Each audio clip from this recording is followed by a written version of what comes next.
Introduction. I just want to thank you guys for being here tonight. Thank our board of directors here for their leadership and their work here at the Hope Center.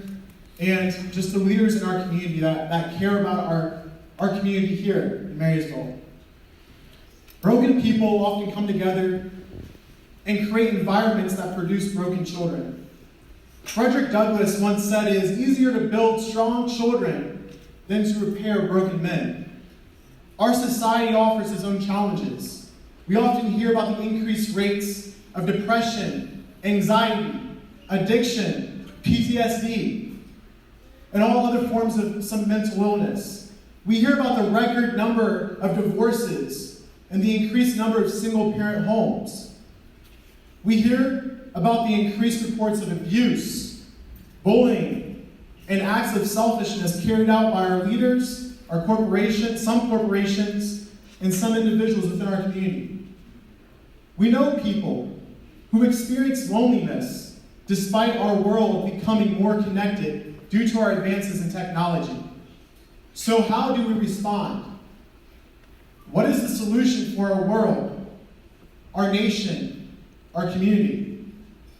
There's a song whose lyrics go as, Jesus is the answer for the world today, above him there's no other. Jesus is the way. And I agree that Jesus is the answer for our world and our community. I also know that we, you and me, have a responsibility to point others towards Jesus by following his command to love your neighbor as yourself. And I must admit that loving your neighbor is awfully hard if you do not love Jesus, or you even love yourself. The earlier a person can experience the love of God through an interaction with you or me, is the same. It increases the chance of that same person, to become strong and able to love others that they interact with. The Hope Center is dedicated to building up our youth through our Next Generation program. But before we talk about the Next Gen program, let me share a story about a young boy that I know.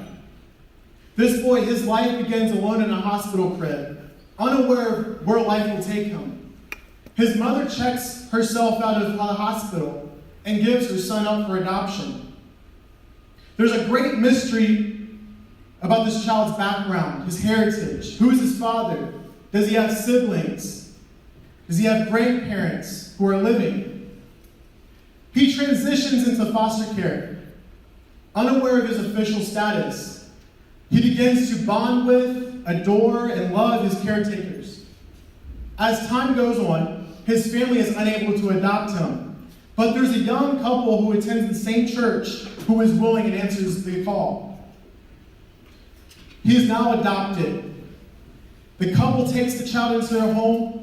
They change his name, and once more this child begins to bond with, adore, and love the people he now calls mom and dad. His family begins to grow. His parents continue to adopt.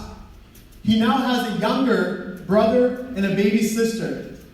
He goes to school, goes to church. He loves his parents and he loves his siblings. As this boy progresses in his age, his family again expands. This time it's an older sibling pair. He gains another sister and brother, and their biological siblings, which they both experienced already a rough time in life. They've been from one foster home to one foster home. Now they have a place to call home and people to call family. See, adoption is a wonderful thing, and I encourage it, and I'm an advocate for adoption. When you adopt a child, you adopt their past, and you take responsibility for their immediate future and the well-being. On the outside, our family, or the family, was looked upon as a perfect, a great family in the community. People honored this boy's parents, but behind closed doors, things became extremely toxic. His parents began to beat his siblings and him and his siblings with baseball bats, tools, and belts. He saw his siblings duct taped to their beds and put their soiled underwear over their heads. He was hung over and dropped over the staircase banister when his parents thought he was lying and not telling the truth. Today, his body bears scars gifted to him by his own parents. Not only was he physically abused, but he was also disenrolled from the public school system to be homeschooled. But he was not properly educated. This just was a tool so that he could not escape his house. His parents would tell him, "You should be a leader, not a follower." But the next day, say you're worthless and you will never amount to anything. His mother would scream in rage, "I pray to Satan to have you children out of my life." And I wish this was not exaggerated. This is the reality of this young man. How does a child grow to trust, to love, to be secure, to be confident in his identity in this toxic environment? Two of his siblings attempted to run away from home on multiple occasions, only to be brought back home and to be labeled as problem children. 7 years passed by, and this boy is now a preteen and completely confused with questions as, why do my parents treat me this way? What am I doing wrong? How can I make my parents love me? God, please help me. One day things changed. This boy's mother forgot to hang up the phone after leaving a voicemail to a doctor's office and was recorded yelling, "You better take those knives out of the sink before I stab you in the yellow chest." This boy is my story. Our family was split up and put into foster homes, and I was fortunate to be placed with Keith and Teresa Roshan. When I first arrived in my home, my foster mother, who I now call Mother, became my biggest advocate. She attended parent-teacher conferences and ensured that I followed through with my studying. She made it possible for me to participate in extracurricular activities. I chose to play football, wrestle in winter, and run track in the spring. Having the opportunity to play sports in high school was extremely vital to my resiliency. I was under the leadership of inspiring coaches who preached hard work, a positive attitude, and discipline will help you accomplish your goals. I was able to test and grow my character. Participating in athletics was a great outlet for me as my family went through investigations, court hearings, and the challenges of testifying in front of the people, against and in front of the people I loved and called mom and dad for most of my life. My Ferguson parents are currently serving 60 years each in prison for the crimes they committed against their own children. I eventually joined the United States Marine Corps, which is the best branch in the armed services. Thank you for your support. Where I learned about leadership and mentorship. My first NCO was an amazing mentor to me. He was physically fit, a high performer on the job, and attended college courses at night. He used his life experiences in the Marine Corps as an example for me to learn from. I was privileged to become a high performer on the job, to become physically fit, and I even attended classes, some with him. I became involved in our Marine Corps community there in Okinawa, Japan. And I had the opportunity to be meritoriously promoted, and I became an NCO. I became a mentor.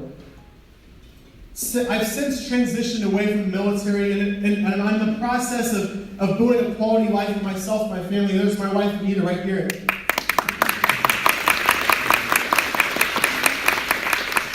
But see, my story is not unique.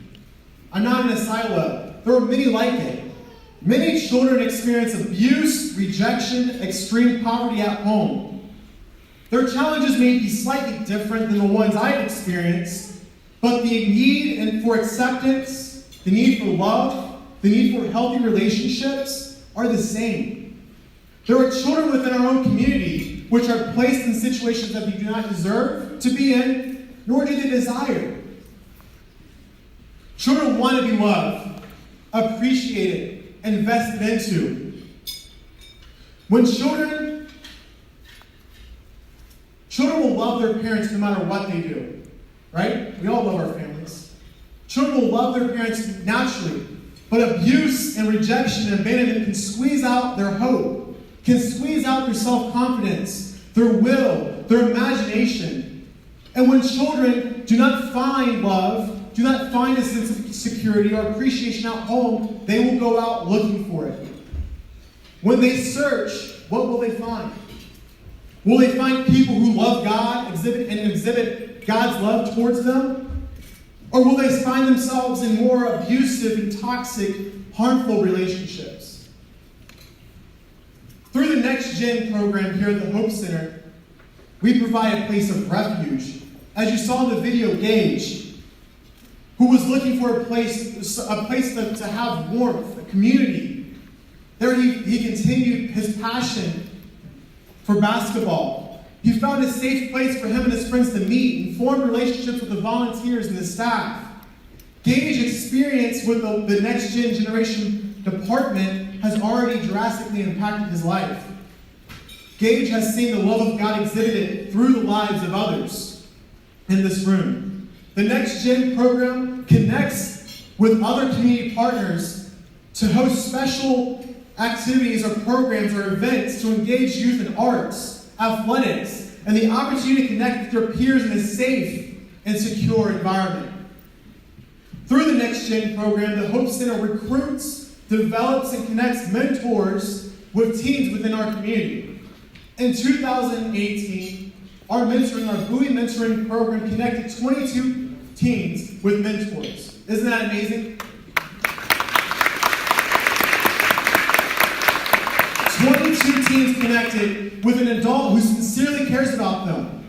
See, I celebrate this achievement, but I also realize that the reality is we have much more to do.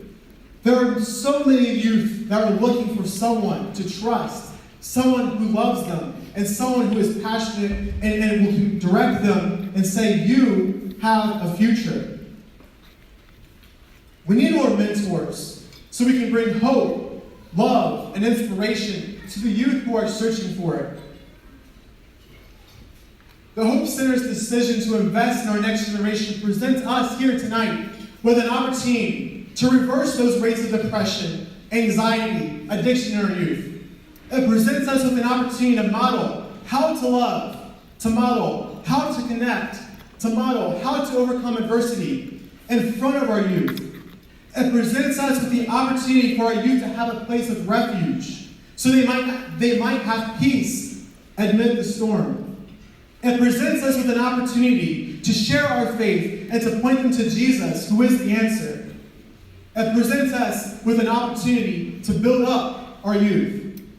And I invite everyone here, I invite every one of you to join here at the Hope Center in this vital mission to invest in the lives of our next generation with your support, with your giving of time and resources, with your prayers, with your love. Together, we can be used by God to transform one life, to transform a family, to transform a community, to transform our world, transforming this world through the love of Christ. May God bless you. Merry Christmas and have a wonderful night. Thank you.